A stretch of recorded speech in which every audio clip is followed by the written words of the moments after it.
आखिर भगवान श्री कृष्ण की मृत्यु के समय क्यों आए थे पवन पुत्र हनुमान जी?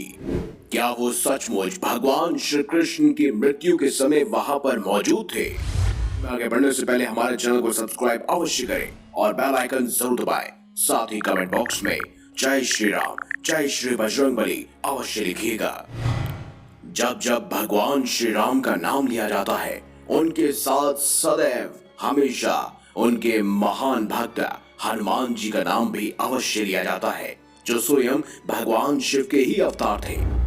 एक महाबलशाली देवता जिन्हें हरा पाना किसी के भी बस की बात नहीं थी। यहाँ तक कि भगवान शिव हो, भगवान विष्णु हो, ब्रह्मा हो, यम हो या कोई अन्य देव, सभी से इन्हें भिन्न भिन्न प्रकार के वरदान प्राप्त हुए थे, जिसके चलते इनकी शक्ति कई अधिक गुना बढ़ गई थी।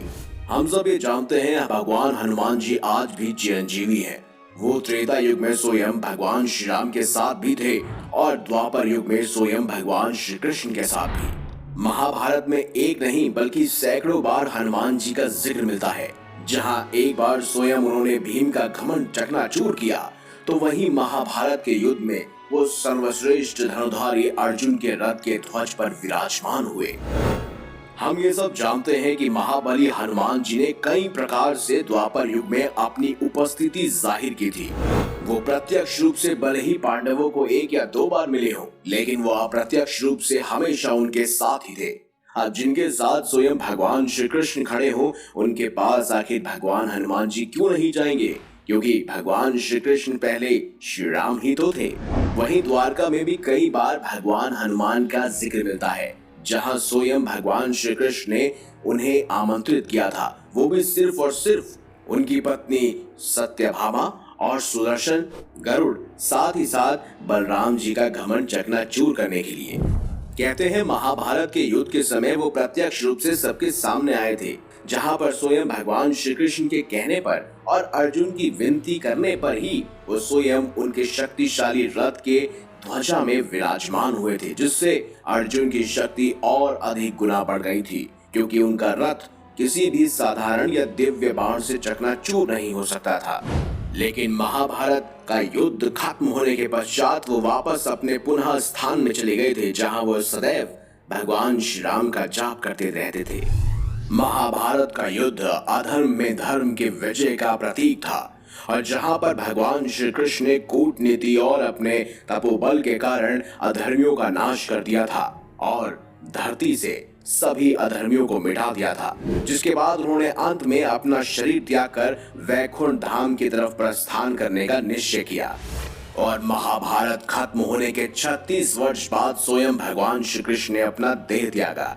इसके पीछे भी पूर्व जन्म त्रेता युग के समय का वो श्राप मौजूद था, जो स्वयं बाली की पत्नी ने उन्हें दिया था। और वो बाली ही था जो एक शिकारी के रूप में आकर भगवान श्री कृष्ण के पैर पर उन्हें मृग समझकर वार कर देता है, एक बाण छोड़ देता है, जिसकी वजह से स्वयं भगवान श्री कृष्ण को अपना देह त्यागना पड़ा था। लेकिन एक सवाल उठता है कि जब हनुमान जी को ये सब ज्ञात था, तो हनुमान जी क्यों नहीं भगवान श्री कृष्ण को रोकने आए?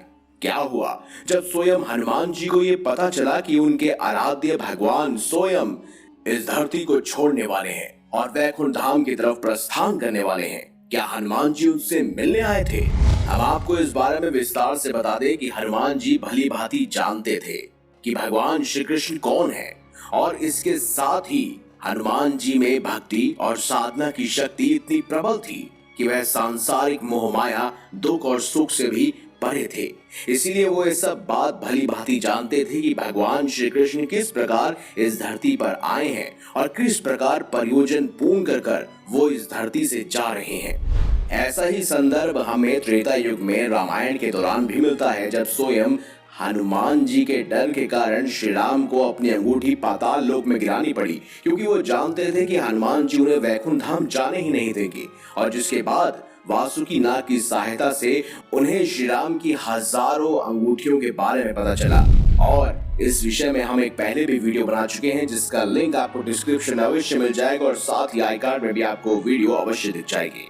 अब बात करते हैं कि क्या सचमुच हनुमान जी भगवान श्री कृष्ण से मिलने आए थे? तो इसका जवाब है नहीं। हनुमान जी सदैव ही भगवान श्री राम का निरंतर जाप करते रहते हैं। उनके मन में केवल श्री राम ही मौजूद है। उनको ये क्या था कि श्री रामचंद्र ना तो कहीं जाते हैं और ना ही कहीं से आते हैं, वो तो हमेशा से ही उनके हृदय में वास करते हैं। इसीलिए भगवान श्री कृष्ण के प्रस्थान करते समय ना ही हनुमान जी दुखी थे और ना ही उनकी आंखों से आंसू निकल रहे थे। यहाँ पर रही मिलने की बात, तो ऐसा कहा जाता है कि स्वयं हनुमान जी प्रभु श्री राम के अथवा श्री कृष्ण के परम भक्त कहलाते हैं। इसीलिए भगवान के बीच आंतरिक मन से यानी आंतरिक तरंगों से हमेशा मिलान होता रहता है। इस प्रकार से कहा जा सकता है कि स्वयं श्री कृष्ण और हनुमान जी अपने अंतर मन से हमेशा एक साथ ही रहते हैं और हनुमान जी हमेशा अपने भगवान के ध्यान में लगे रहते हैं। इस प्रकार से भगवान स्वयं हनुमान जी के साथ उनके अंतर मन में विराजमान रहते हैं। इसीलिए दोस्तों, सच्ची श्रद्धा के साथ कमेंट बॉक्स में जय श्री राम, जय श्री हरि विष्णु, जय श्री कृष्ण और जय श्री बजरंगबली अवश्य लिखिएगा। वीडियो अगर आपको अच्छी लगी तो लाइक कीजिए, हमारे चैनल को सब्सक्राइब कीजिए और ज्यादा से ज्यादा शेयर भी कीजिए।